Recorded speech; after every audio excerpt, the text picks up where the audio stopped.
Hello दोस्तों, सभी लोग को जय श्री कृष्णा। नमस्कार, स्वागत है आप लोग का मेरे चैनल पे। कैसे हैं आप सभी लोग? उम्मीद करते हैं सभी लोग स्वस्थ होंगे, मस्त होंगे, अच्छे होंगे। दोस्तों आज की जो वीडियो है, हम जानेंगे पौष पूर्णिमा संबंधी सारी बातें जानेंगे। पौष पूर्णिमा कब प्रारंभ हो रही है, कब समाप्त हो रही है, चंद्रोदय का समय क्या है। और दोस्तों हर बार की तरह इस बार भी कन्फ्यूजन बना हुआ कि पौष पूर्णिमा का व्रत हमें किस दिन करना है, 2 तारीख को करना है या 3 तारीख को करना है, क्योंकि बहुत ज़्यादा कन्फ्यूजन बना हुआ है। तो देखिए दोस्तों, पौष पूर्णिमा संबंधी सारी बातें जानेंगे इस वीडियो के माध्यम से। तो जितने नए लोग हैं तो प्लीज़ चैनल को सब्सक्राइब कर लीजिएगा, बेल आइकन को प्रेस कर लीजिएगा, ताकि मेरे वीडियो की नोटिफिकेशन सबसे पहले आप लोगों को मिल जाया करे। तो वीडियो शुरू करते हैं और पौष पूर्णिमा संबंधी सारी बातें जान लेते हैं। दोस्तों इसी दिन से, पौष पूर्णिमा के दिन से ही बहुत लोग माघी स्नान प्रारंभ करते हैं और इसी दिन से कल्पवास की शुरुआत होती है। व्रत हमें किस दिन करना है, स्नान दान की पूर्णिमा किस दिन है। तो दोस्तों 2 तारीख को व्रत रखना है। 2 जनवरी दिन शुक्रवार के दिन हमें व्रत करना है और 3 जनवरी दिन शनिवार के दिन स्नान दान की पूर्णिमा है और इसी दिन से बहुत लोग माघी स्नान प्रारंभ करते हैं। तो स्नान दान की पूर्णिमा 3 जनवरी दिन शनिवार के दिन है। शनिवार का दिन है, पीपल के वृक्ष की पूजा कर सकते हैं। पीपल के नीचे आप जाके दीप दान कर सकते हैं, दीपक जला सकते हैं, पीपल की पूजा कर सकते हैं। शनिवार का दिन भी है, शनिवार की पूर्णिमा पड़ी है। और एक चीज़ दोस्तों बता दूं कि पूर्णिमा के दिन आप लोग सूर्य देव को जल जरूर दीजिएगा। दिन शुक्रवार का है, माता लक्ष्मी जी का दिन है। भगवान विष्णु जी के साथ साथ भगवान माता लक्ष्मी जी की पूजा आप कर सकते हैं। जो लोग पूर्णिमा का व्रत करते हैं, तो पूर्णिमा का व्रत करते हैं, दिन भर व्रत रहते हैं और शाम को चंद्रदेव को अर्घ दे करके अपने व्रत को खोलते हैं, फलाहार करते हैं। और बहुत लोग निर्जला रहते हैं, यानी कि दिन भर बिना जल का, बिना कुछ खाए पिए रहते हैं और शाम को अर्घ देने के बाद फल वगैरह जो भी खाते हैं, फलाहार खाते हैं। और फिर अगले दिन स्नान करते हैं, दान करते हैं। स्नान दान की पूर्णिमा अगले दिन है और शाम के टाइम चंद्रदेव को अर्घ देते हैं। कच्चे दूध के साथ में भगवान चंद्रदेव को अर्घ दिया जाता है और सुबह के टाइम में सूर्य भगवान को जल जरूर दीजिएगा पूर्णिमा के दिन। वैसे देखिए, जो लोग माघी स्नान प्रारंभ कर देते हैं तो सूर्य भगवान को अर्घ्य जरूर देना चाहिए। और जो लोग माघी स्नान प्रारंभ करते हैं उनके लिए मैं आगे बताऊंगी कुछ चीज़ों का विशेष ध्यान रखेंगे, जो चीज़ें नहीं करनी चाहिए। तो मैं बताऊंगी आगे आप लोग को वीडियो में, तो पूरे वीडियो में बने रहिएगा। और प्लीज़ दोस्तों प्यारा सा लाइक ज़रूर करिएगा और सपोर्ट करिएगा।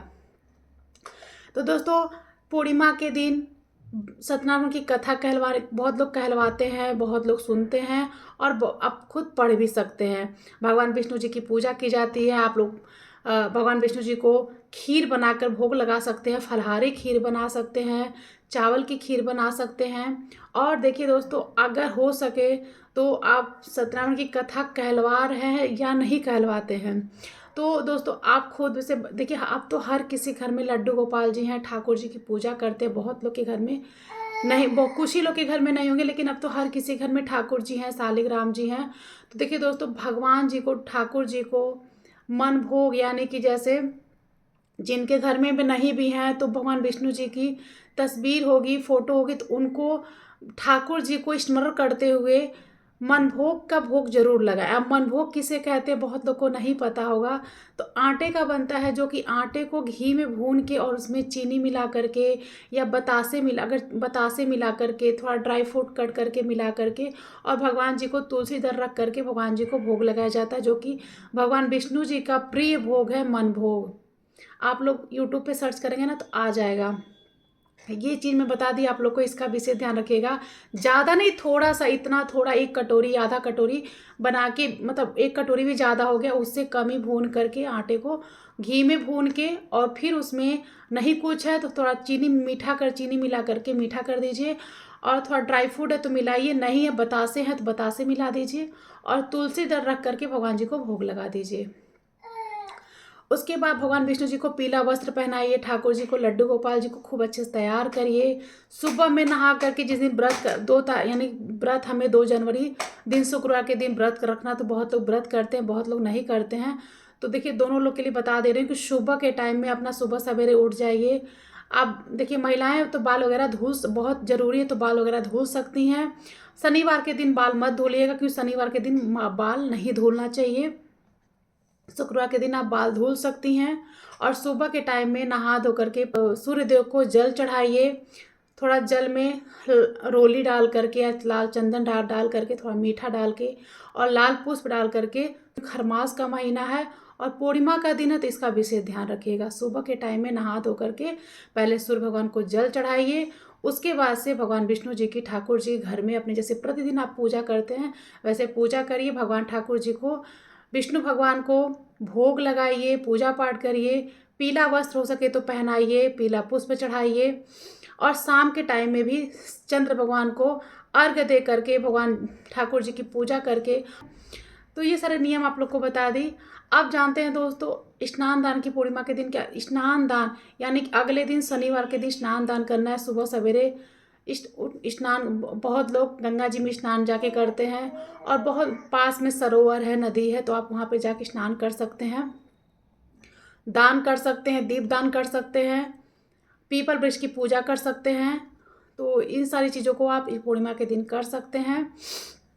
इसी दिन से माघी स्नान, जैसे कार्तिक स्नान किया जाता है ब्रह्म मुहूर्त में, वैसे इसी दिन से माघी स्नान भी प्रारंभ किया था। सूर्योदय के पहले ही माघी स्नान, जो लोग माघी स्नान प्रारंभ करते हैं, संकल्प लेते हैं तो कल्पवास की शुरुआत करते हैं पूर्णिमा के अगले, यानी कि शनिवार के दिन से।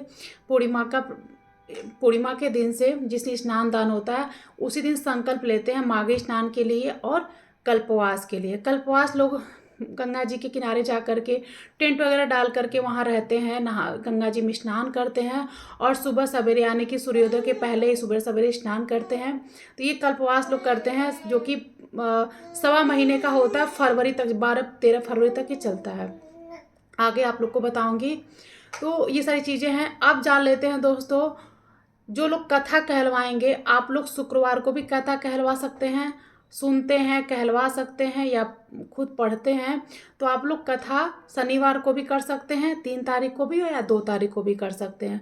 जो लोग सूर्यकाल, यानी कि सुबह का, मतलब जो उदया तिथि को ध्यान में रखते हुए व्रत करेंगे पूर्णिमा का, तो लोग 3 तारीख को कर सकते हैं। लेकिन पूर्णिमा का व्रत एक दिन पहले किया जाता है, अगले दिन स्नान दान किया जाता है। अब जान लेते हैं दोस्तों कि जो लोग माघी स्नान करते हैं, माघी स्नान का संकल्प ले रहे हैं, तो उनको विशेष बातों का ध्यान रखना चाहिए। देखिए दोस्तों, ठंडी का महीना है, अगर आपका स्वास्थ्य ऐसा नहीं कि किसी दूसरे का देख करके और आप संकल्प ले लिए कि मुझे माघी स्नान प्रारंभ करना है और सुबह सवेरे ब्रह्म मुहूर्त में स्नान करना है, तो पहले अपनी क्षमता को, अपने स्वास्थ्य को देखिए, उसके बाद से अपने संकल्प को लीजिए अगर आप कर सकते हैं, क्योंकि इसमें विशेष बातों का ध्यान रखना होता है।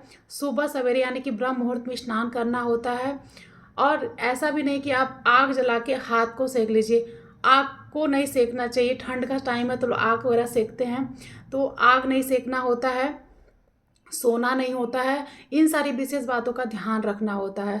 और माघी स्नान करने वाले जो होते हैं, कल्पवास जो लोग करते हैं, जो लोग माघी स्नान करते हैं, उनको शुद्ध सात्विक भोजन करना होता है, लहसुन प्याज का सेवन नहीं करना होता है।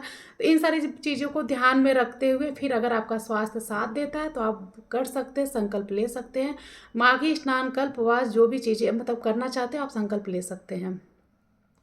आप जान लेते हैं दोस्तों कि पौष पूर्णिमा तिथि कब प्रारंभ हो रही है, कब समाप्त हो रही है, चंद्रोदय का समय क्या है। 2 जनवरी दिन शुक्रवार शाम को 6:54 पे पूर्णिमा तिथि प्रारंभ हो रही है और 3 जनवरी दिन शनिवार दोपहर 3:32 पे पूर्णिमा तिथि समाप्त हो रही है। तो देखिए दोस्तों, जो लोग अर्घ देंगे, जो लोग व्रत करेंगे पूर्णिमा का 2 जनवरी दिन शुक्रवार को, तो 6:54 के बाद ही अर्घ दीजिएगा, जब पूर्णिमा तिथि हमारी प्रारंभ हो जाती है। चंद्र व्यापिनी पूर्णिमा, यानी कि चंद्र, जब पूर्णिमा तिथि प्रारंभ हो जाती है उसके बाद ही आप चंद्रदेव को अर्घ्य दीजिएगा 6:54 के बाद।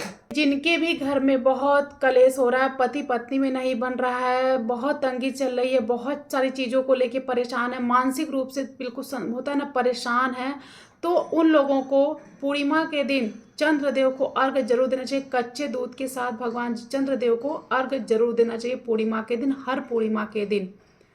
तो अगर ऐसा करते हैं तो उनके जीवन से कहीं ना कहीं इन सारी कष्टों से उनको मुक्ति मिलती है, हर प्रकार की परेशानी हमारे जीवन से दूर होती है। जो लोग गणेश चौथ का व्रत करेंगे और मकर संक्रांति के लिए तिल खरीदना है, तो आप लोग गणेश पूजा के लिए तिल खरीद सकते हैं, पूर्णिमा के पहले ही खरीदना है, क्योंकि गणेश जी की पूजा के लिए, गणेश चौथ के लिए और मकर संक्रांति के लिए तिल जो खरीदा जाता है पूर्णिमा के पहले ही खरीदा जाता है। वैसे आप तिल के लड्डू वगैरह आप लोग खरीद सकते हैं पूर्णिमा के बाद, लेकिन तिल जो गणेश जी की पूजा के लिए खरीदना है, चाहे काला तिल चाहे सफ़ेद तिल, पूर्णिमा के पहले ही खरीदना होता है। आशा करते हैं पूर्णिमा संबंधी सारी बातें आप लोग को समझ में आ गई होंगी। तो आज की वीडियो ये एंड करते हैं, मिलते हैं नेक्स्ट वीडियो, तब तक के लिए सभी लोग को जय श्री कृष्णा, राधे राधे।